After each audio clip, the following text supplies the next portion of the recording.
नमस्कार, मैं हूं अंकुर और आप देख रहे हैं सत्य हिंदी। देश में नाम बदलने की होड़ रुकने का नाम नहीं ले रही है। पहले भी कई शहरों और रेलवे स्टेशनों के नाम बदले जा चुके हैं और अब नाम बदलने के निशाने पर कुतुब मीनार और ताजमहल भी आ चुके हैं। कुतुब मीनार और ताजमहल का नाम देश के साथ कैसे जुड़ता है, इसका एक उदाहरण तो यही है कि देश और विदेश से आने वाले पर्यटकों के लिए भी ये एक आकर्षण का केंद्र रहते हैं। भारत का नाम याद आते ही कुछ अन्य चीजों के साथ ही इन नामों को भी लोग याद करते ही हैं। लेकिन नए भारत में इन पुराने नामों को पसंद नहीं किया जा रहा है। अब इन नामों को बदलने की मांग उठ खड़ी हुई है। इसी क्रम में आज राजधानी दिल्ली में कुछ हिंदू संगठनों के सदस्यों द्वारा ऐतिहासिक इमारत कुतुब मीनार के पास हनुमान चालीसा का पाठ किया गया। इसके साथ ही हिंदू संगठनों द्वारा इसका नाम कुतुब मीनार से बदलकर विष्णु स्तंभ करने की मांग की गई। हिंदू संगठनों का दावा है कि कुतुब मीनार वास्तव में विष्णु स्तंभ है। इस मीनार का निर्माण जैन और हिंदू मंदिरों को ध्वस्त करके किया गया था। हालांकि इसकी जानकारी मिलते ही मौके पर पहुंची पुलिस ने कुछ लोगों को हिरासत में ले लिया। पुलिस द्वारा कुतुब मीनार परिसर की सुरक्षा व्यवस्था और कड़ी कर दी गई। इससे पहले ताजमहल का नाम तेजो महल करने की मांग उठी और अब इसको लेकर इलाहाबाद हाई कोर्ट में याचिका भी दायर की जा चुकी है। याचिका में कहा गया है कि ताजमहल एक पुराना शिव मंदिर है जिसे तेजो महल के नाम से जाना जाता था और ये कई इतिहासकारों द्वारा भी समर्थित है। याचिका में यह भी कहा गया है कि कुछ लोगों का यह भी मानना है कि ताजमहल ज्योतिर्लिंग की तरह दिखाई देता है। याचिका में मांग की गई है कि इस विवाद को खत्म करने के लिए भारतीय पुरातत्व सर्वेक्षण यानी कि एएसआई को ताजमहल परिसर के अंदर 20 से अधिक कमरों के सीलबंद दरवाजों को खोलने का निर्देश दिया जाए ताकि ताजमहल से संबंधित विवाद को खत्म किया जा सके। दायर की गई याचिका में इसको लेकर फैक्ट फाइंडिंग कमेटी बनाने की भी मांग की गई है जिससे वास्तविक इतिहास का अध्ययन किया जा सके और जो इसके इतिहास को लेकर विवाद चल रहा है उसको खत्म किया जा सके, ऐसा याचिका में कहा गया है।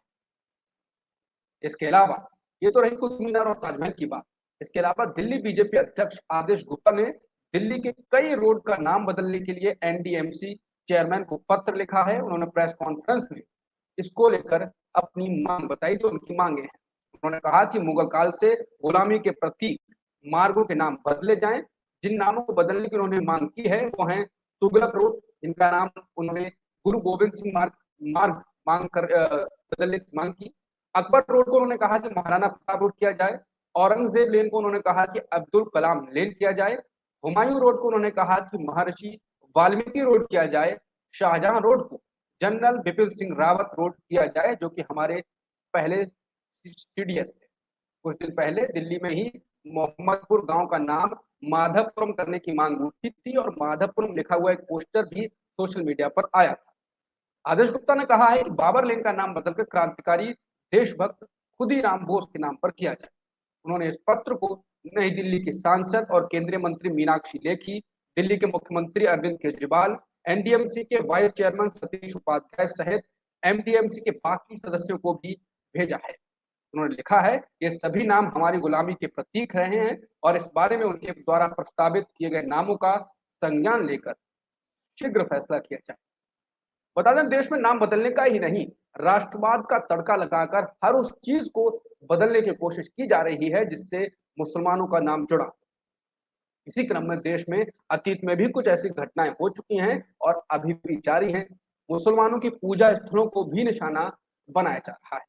हालांकि मुस्लिम पक्ष 1991 के पूजा स्थल कानून का हवाला देता रहता है जिसमें कहा गया है कि 15 अगस्त 1947 के बाद से अस्तित्व में आए किसी भी धर्म के पूजा स्थल को किसी दूसरे धर्म के पूजा स्थल में नहीं बदला जा सकता है। अगर कोई ऐसा करने की कोशिश करता है तो उसे 1 से 3 साल तक की जेल और जुर्माना हो सकता है। ये उस कानून का हवाला दिया गया है। इस कानून को इसलिए भी बनाया गया है जिससे क्योंकि 1947 के बाद ऐसे विवाद उठते रहेंगे तो धार्मिक एक सद्भाव बना रहे और किसी का पूजा स्थल कोई दूसरा हथियाने की कोशिश ना करे। क्योंकि भारत का इतिहास ऐसा रहा है जहाँ पर बाहरी आक्रांता आए, उन्होंने मंदिरों को तोड़ा, बाकी चीजों को तोड़ा और उसमें फेरबदल किए। इसमें कोई गलत फैक्ट नहीं है। लेकिन उसके नाम पर पुराने अतीत को नाम कर खोद कर उनकी गड़े मुर्दे उखाड़ कर और उनको बदलने की कोशिश अगर की जाएगी तो फिर भारत में जो धार्मिक भाईचारा है, सद्भाव है, शांति बनी हुई है, उसको ये बिगाड़ने के लिए काफ़ी है और इसीलिए कानून भी बना है। फिलहाल सबका ध्यान अयोध्या के बाद अब ज्ञानव्यापी मस्जिद पर ला दिया गया है और इसके बाद मथुरा और फिर कुतुब मीनार और फिर ताजमहल। कतार लंबी है, सूची लंबी है और असल मुद्दों से हट के बात करने के लिए आपको सालों कम पड़ जाएंगे। तब तक रुपया गिरता रहेगा, भारत का असली चरित्र गिरता रहे चाहे, लेकिन आपको कुछ पता नहीं चलने दिया जाएगा। ये तो थी आज की खबर। बाकी आप खबरों के लिए बने रह सकते हैं सत्य हिंदी के साथ। सत्य हिंदी का ऐप डाउनलोड करें गूगल प्ले स्टोर पर।